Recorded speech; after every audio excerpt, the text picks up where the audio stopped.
CFS, Bunny, Sage from Microsoft Research. Microsoft never released Sage, by the way, but they published a paper on it, which sounded pretty cool. It's pretty much required reading if you're interested in the future of fuzzing. So initially, in order to get feedback during fuzzing, I simply hooked GCC's built-in gcov support. So gcov is GCC's coverage and instrumentation backend. It's not supposed to be exported, but because obviously all the source code is easily available and the symbol is exported, you can simply override these symbols and use them yourself. Basically, at runtime, they pass you every object file, passes you a structure, and you can make a linked list out of them, and then it points to things like counters and so on. It's really useful.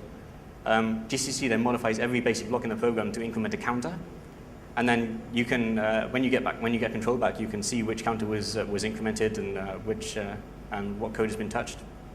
So it's really fast. It's really it works at the basic block boundary, and you can get all kinds of great information from it.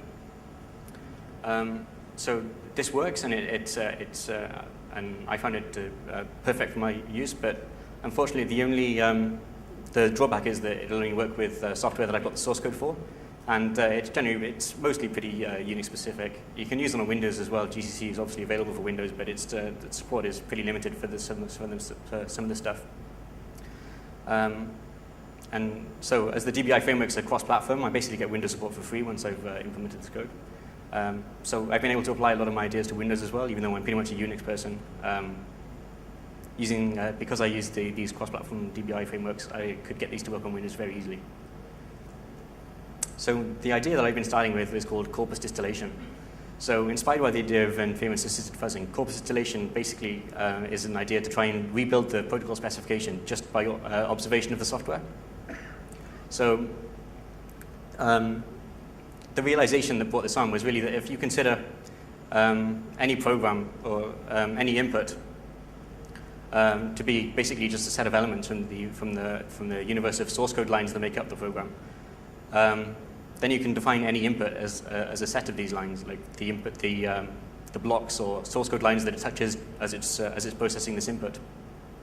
So you consider using this idea, you consider that the input X is basically just a subset of lines from the program that you're executing. And then we can apply some interesting set theory to this and do some cool stuff with it.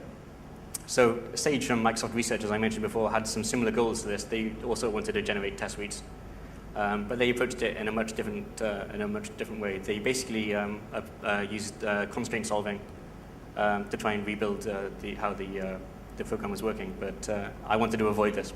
I'll explain why later. So basically, if this is my pretty rubbish diagram. If the program that executes these lines while you're processing an input, then we consider this input basically the set of those lines, and the contents of the input don't really matter. It's just a set of octets, and who cares what they are? All I need to know is that when the input is decoded, these lines are executed, and yeah, now I can use simple set theory to manipulate the corpus in interesting ways. So basically, how I did this was. My technique was basically to collect a lot of samples from the public internet. So obviously Google's in a unique position in that we can do this very quickly because we've already got large crawling infrastructure.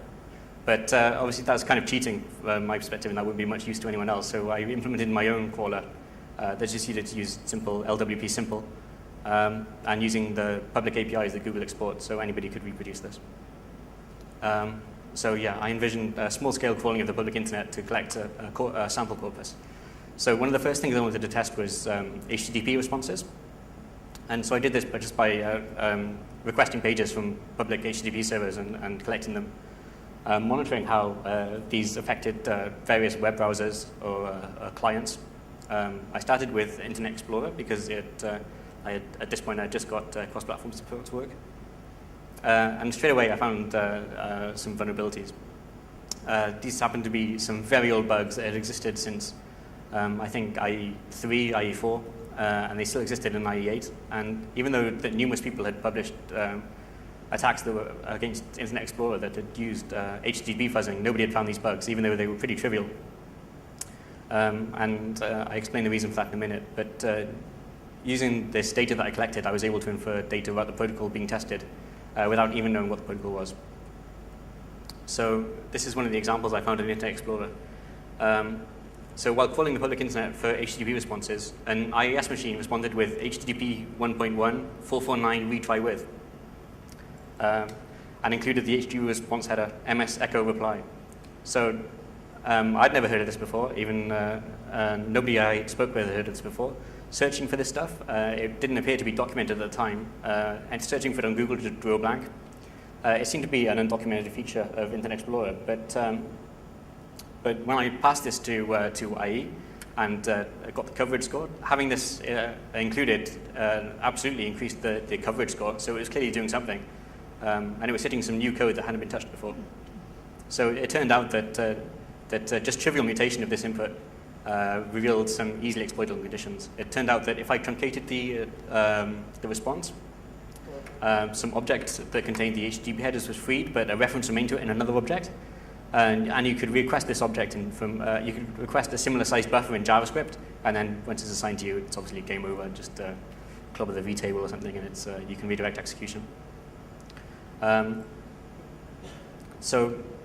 This bug was, as I mentioned, was really old. I think it was. I've put IE4 here, but I'm pretty sure it was in IE3 as well. And this bug had managed to evade several other fuzzes that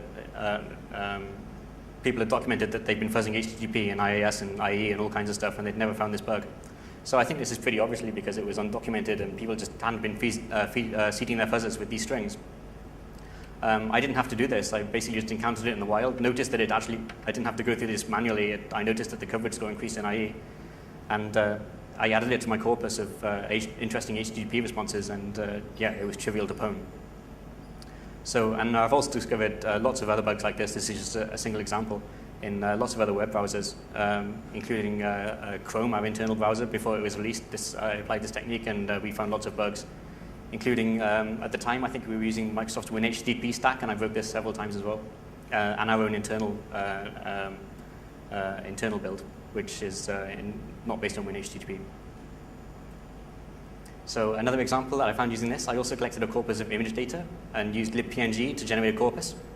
So this was a nice vulnerability that I found that affected lots of web browsers. So when decoding a PNG, it would try to allocate an array of pointers to row data, where it would store image data, obviously. And it was just a code pattern like this, where it did an array of pointers and then malloc for some data.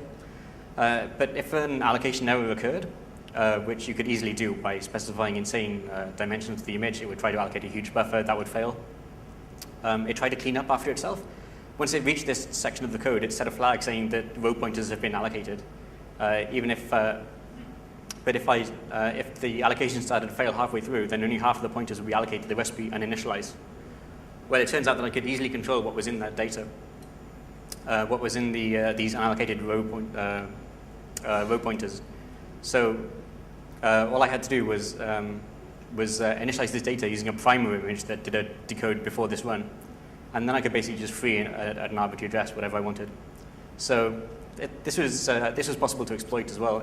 Rather than attacking the system allocator, which, although possible, is pretty hard work, all I really had to do was find an interesting object that I could view in my address space, free that, and then try to assign it to a buffer I allocated in JavaScript.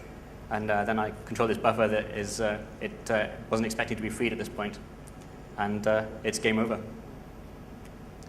Lots of web browsers and, of course, other PNG clients were affected by this. So using simple set cover minimization, I'm able to take a very large corpus of, say, 20 gigabytes worth of HTTP sample responses, find out which of these touch new code, and then find the minimal set of these samples that do something interesting.